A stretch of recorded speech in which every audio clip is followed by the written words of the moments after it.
Hello everyone, and welcome back to our series on biomechanics tutorials. In this episode, we'll be talking about impulse and momentum. Let's first go over some of our definitions.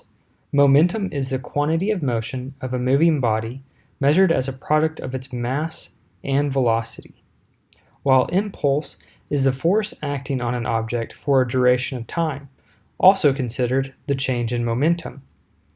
So for our formulas, we are going to have momentum equals mass times the velocity, and our impulse is going to be the change in time times the force.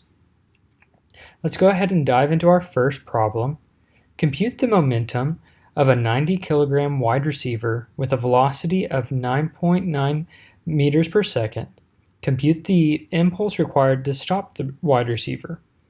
So our first step is going to have a nice little picture and then writing out our formulas. So here we see that we're going to be using our formula momentum equals mass times velocity. Our mass is 90 kilograms and our velocity is 9.9 meters per second. When we add this into our equation, we're going to get our momentum to be 891 kilograms per meters per second.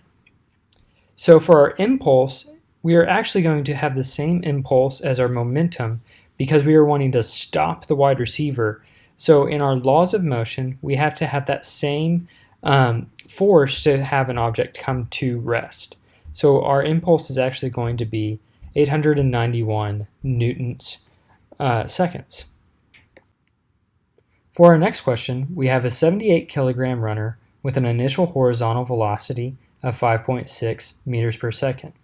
He experiences an average horizontal force, Rx, of a negative 108 newtons for a time of 0.2 seconds. Compute the final horizontal velocity and what was the braking impulse. As always, we're going to draw out our picture, write out our formulas, and write out our knowns. Here you can see in my picture I have the horizontal reactionary force pointed to the left, as it is a negative number of 108 newtons. We have two formulas calculating our force and then our impulse. Our reactionary force x times the change in time equals mass times our final velocity minus mass times our initial velocity. And our impulse equals force times the change in time.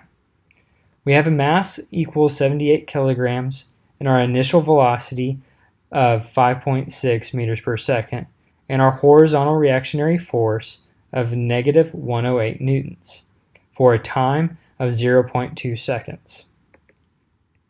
We can then manipulate our formula to solve for our final velocity and then add in our knowns to where we get negative 108 times 0.2 plus 78 times 5.6 divided by 78, and we get a final velocity of 5.32 meters per second.